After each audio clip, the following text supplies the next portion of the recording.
Over the past several years, I have had the privilege to introduce minimalism to a large number of people. These introductions have occurred through conversations, writing, this YouTube channel, and speaking opportunities. But no matter how the introduction happens, every time I feel a little bit renewed. The idea of finding more life by owning less stuff resonates with people. But unfortunately, I also find that for many, this is where the journey ends, at the introduction. The idea of minimalism might sound attractive, but the first step appears elusive and is too often never taken.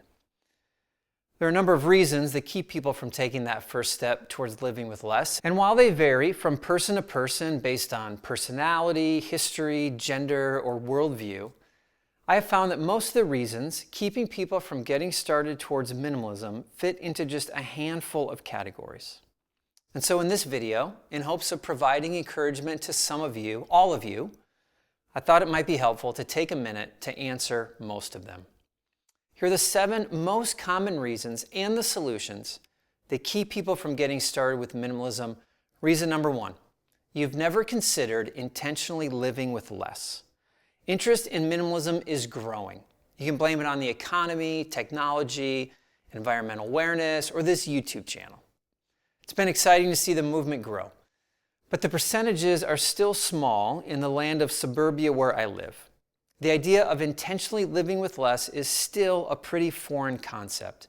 Hearts desire it, but too many minds have yet to be introduced. Well, here's the solution. If you ended up watching this video at the urging of a friend, consider yourself introduced. Intentionally living with less results in a life of less debt and less stress and less anxiety.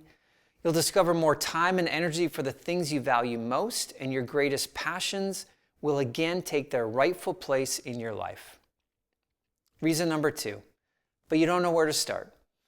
For many, the task of minimizing their possessions seems overwhelming. Their minds race to drawers that don't close, closets that don't shut, entire rooms or garages stuffed full of unused things. And the idea of decluttering their homes and lives is attractive, even necessary, but the simple obstacle of knowing where to start keeps many from even starting at all. Well, here's the solution for that. Start small and start easy. Find the easiest drawer, closet, or room to declutter and just begin there. You don't need to start with your attic or your garage. In fact, you probably shouldn't. It might be too big of a task. Instead, choose the easiest place in your home, even if it's just one drawer. You'll feel good when you're done. I guarantee it. And that feeling of victory, success, relief will carry you on to the next step and the next and the next, and eventually the garage. Reason number 3, you don't have the time to become minimalist. Minimizing possessions takes time. You then collect everything in your home over the course of a weekend, and it's going to take longer than one weekend to sort it out. But we live such busy lives these days. Where can we ever find the time to accomplish such a large task? Well, if you can find 15 minutes, you can take the most important step, the first one. Investing just 15 to 20 minutes to minimize one area of your home is all you need to get started, especially if you start someplace easy.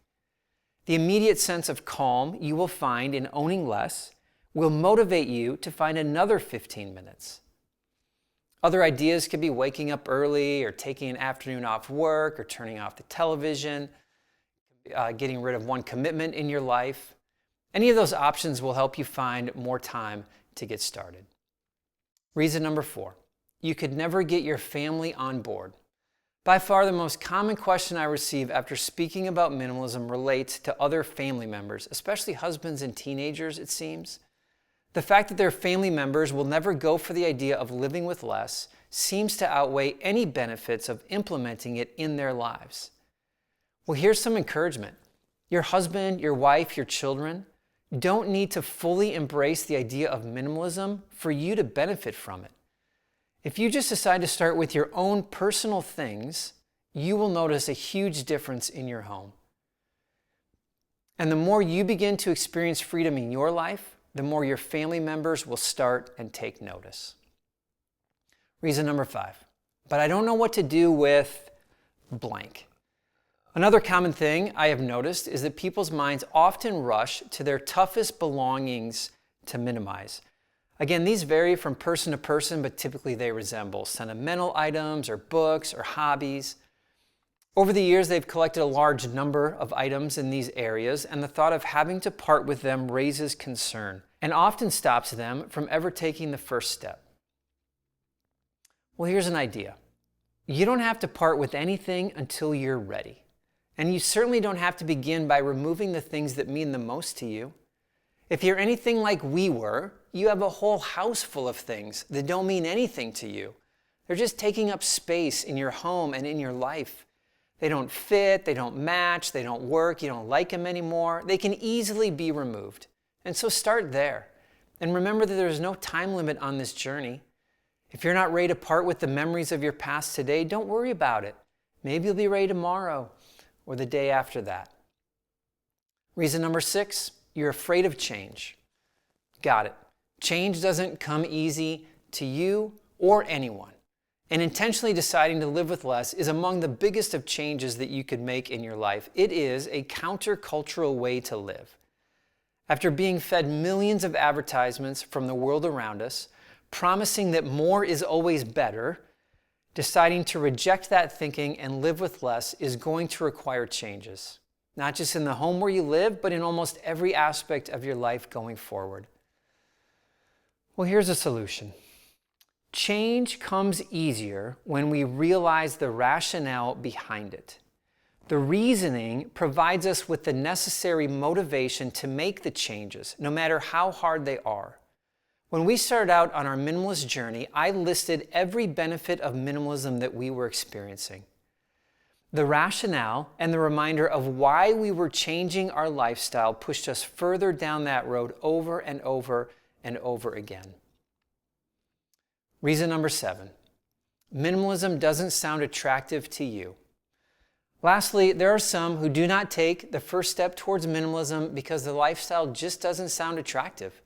They find no appeal in the idea of intentionally living with less and think that they want nothing to do with it. Let me just end this video with a thought for you. I embraced the idea of minimalism because it became apparent to me that the stuff in my life was keeping me from the most important things in my life: faith, family, friends. And since removing most of the things from my life, I have found more freedom, energy, and finances to pursue those relationships, the things that mean the most to me. And that applies to this relationship as well. May our differing views on possessions never come between us as friends. You'll love owning less. Take the first step towards it today.